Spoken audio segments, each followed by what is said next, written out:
Hello student, आज हम इस वीडियो में इंग्लिश ग्रामर में डू एज डायरेक्टेड में आने वाले दो मोस्ट इम्पोर्टेंट क्वेश्चन पढ़ेंगे, जो सो दैट, डू टू और इफ अनलेस ये चीजें इस एग्जाम में आती हैं। तो देखो, हम कक्षा 9 से लेकर 12 तक ये चीजें डू एज डायरेक्टेड में आती हैं। डू एज डायरेक्टेड का क्वेश्चन है, तो हम इसका अध्ययन करेंगे। तो सबसे पहले देखें कि सो दैट क्या होता है। तो हम सबसे पहले सो दैट का प्रयोग करेंगे। सो का मतलब होता है इतना और दैट का मतलब होता है कि। तो इसका यहां मतलब निकलता है इतना की। तो देखो, इसके लिए हम सबसे पहले नियम देखेंगे कि नियम क्या होता है। तो देखो, हमारे पास नियम है, वो जरा से चीज देखेंगे नियम में। देखो, इसमें दो सेंटेंस आते हैं और दो सेंटेंसों में से एक सेंटेंस में हमें वेरी लिखा दिखता है। एक सेंटेंस में हमें वेरी लिखा दिखेगा, तो हमें वेरी को हटाना है, उसके स्थान पर सो लगाना है। और यदि मान लो वेरी नहीं दिखता है, तो हम ऐसी कंडीशन में हेल्पिंग वर्ब के बाद या मेन वर्ब के बाद सो लगा देते हैं और दूसरे सेंटेंस को दैट से जोड़कर लिख देते हैं। मतलब पहले सेंटेंस के बाद हम दैट लगाएंगे और दूसरे सेंटेंस को जोड़कर लिख देंगे। तो हम नियम में यही लिखेंगे कि पहली चीज, नंबर 1, नियम को आप नोट करें, वेरी को हटाकर उसके स्थान पर सो लगाते हैं और पहले वाक्य के बाद दैट लगाकर दूसरा वाक्य जोड़कर लिख देते हैं। पहला नियम। और अब आप दूसरा नियम देखेंगे। दूसरा नियम देखें, यदि वेरी ना दिया हो तो हेल्पिंग वर्ब के बाद या मेन वर्ब के पहले सो लगा देते हैं और पहले वाक्य के बाद दैट लगाकर दूसरा वाक्य जोड़कर लिख देते हैं। ये दो इंपॉर्टेंट नियम हुए। इन दोनों नियमों के अनुसार हम क्वेश्चन को हल करेंगे।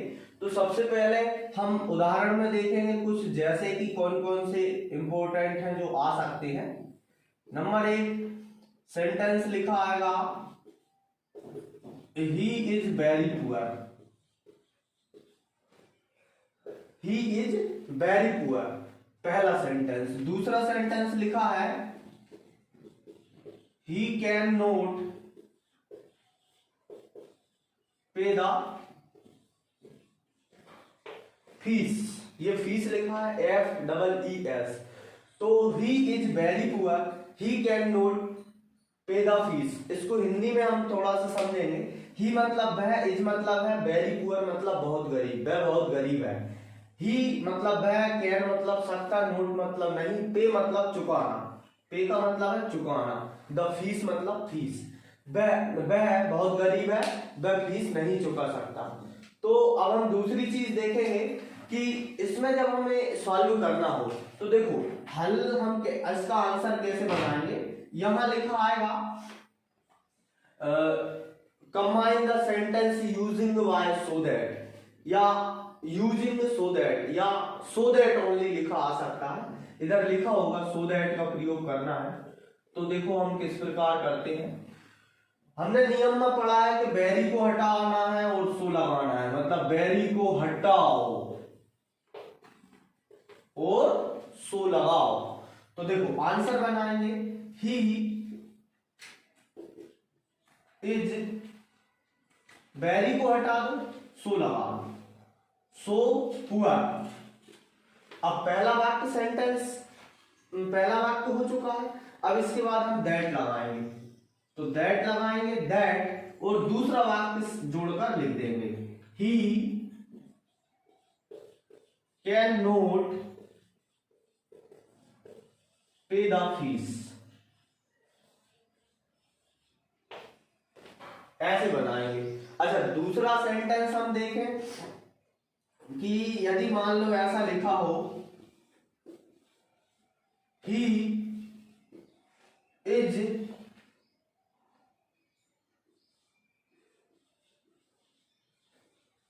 पावरफुल। पहला सेंटेंस लिखा है ही इज पावरफुल या स्ट्रॉन्ग, ही कैन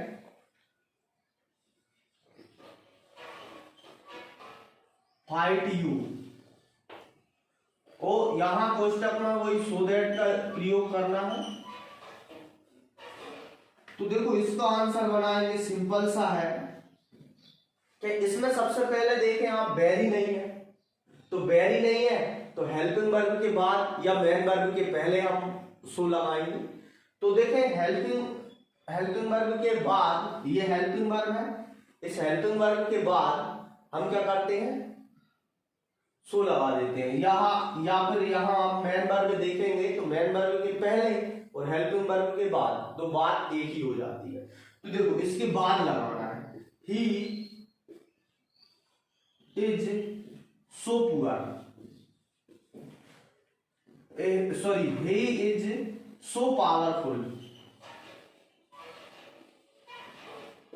पावरफुल के बाद हम क्या करेंगे, दैट लगाएंगे और दूसरा वाक्य जोड़कर लिख देंगे, ही कैन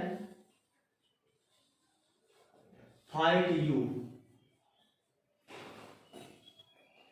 देखो बहुत सिंपल सेंटेंस है ये, और इसी तरीके से एग्जाम में आते हैं। देखो यहाँ इसका मतलब हुआ था ही इज वेरी पुअर, वह बहुत गरीब है, ही कैन नॉट पे द फीस, वह फीस नहीं भर सकता। इसका मतलब है वह इतना गरीब है कि वह फीस नहीं चुका सकता, वह इतना गरीब है कि फीस नहीं चुका सकता। बस इसको उसी फॉर्मेट में किया गया है। अब हम देखें कि इसी एक और इंपॉर्टेंट क्वेश्चन आता है, सो दैट के साथ टू टू का प्रयोग होता है। तो हम टू टू का प्रयोग देखेंगे कि टू टू का प्रयोग किस प्रकार किया जाता है। तो देखो यहां हम देखें कि इस ये वाला जो जहां पे सो लिखा है, इस सो के प्लेस पर TOO आएगा और इस दैट के प्लेस पर TO2 आएगा। मतलब इधर एक सिंगल टू लेना है, एक अकेला ओ लेना है और इधर दो। तो जैसे कि मान लो यही सेंटेंस एग्जाम में आया, तो ये सेंटेंस एग्जाम में आएगा और यहां पर सो दैट के स्थान पर टू लिखा होगा, टू और टू। तो देखो आपको क्या करना है, नियम सेम है, बस ये वेरी को हटाना है, इस वेरी के स्थान पर ये वाला टू लगाना है और पहले सेंटेंस के बाद ये वाला टू लगाना है और दूसरे सेंटेंस को जोड़कर लिख देना। और अगर इस फॉर्मेट में आएगा तब भी सेम वही आंसर आएगा और इस फॉर्मेट में आएगा तब भी वही आंसर आएगा। मतलब इस सो के स्थान पर हमें टू लगाना है और इस दैट के स्थान पर ये वाला टू लगाना है। देखो कैसे करेंगे इसका आंसर, अगर ये लिखा आ जाए तब भी वही आंसर बनेगा और ये लिखा आएगा तब भी यही आंसर बनेगा। देखो क्या होगा, ऐसे बनाएंगे, ही इज सो के प्लेस पर TOO टू पुअर, इस दैट के स्थान पर स्मॉल ये TO2, ही कैन नॉट पे द फीस। तो ये वाला हमें सॉल्व करना है। मतलब ये ऐसा क्वेश्चन आएगा तब भी यही आंसर बन जाएगा और ये क्वेश्चन आएगा तब भी ये, और ये क्वेश्चन आ जाएगा तब भी आंसर वही आएगा और ये क्वेश्चन आ जाएगा तब भी आंसर वही आ जाएगा। इस सो के स्थान पर हम देखेंगे टू और इसके स्थान पर देखेंगे ये वाला सिंगल वाला टू। तो इसका आंसर हो जाएगा, ही इज सो के प्लेस पर TOO powerful that he can fight you। ये बहुत सिंपल से क्वेश्चन है, कक्षा क्लास 9th से 9th to 12th do as directed में आते हैं। डू एज डायरेक्टेड का क्वेश्चन कक्षा 9 से 12 तक आता है, जिसमें ये क्वेश्चन आते हैं। हम आपको नेक्स्ट वीडियो में और ऐसे ही most important do as directed और ग्रामर लेकर आएंगे। इसके लिए आप हमारी वीडियो को देखें और हमारे चैनल को सब्सक्राइब करें। धन्यवाद।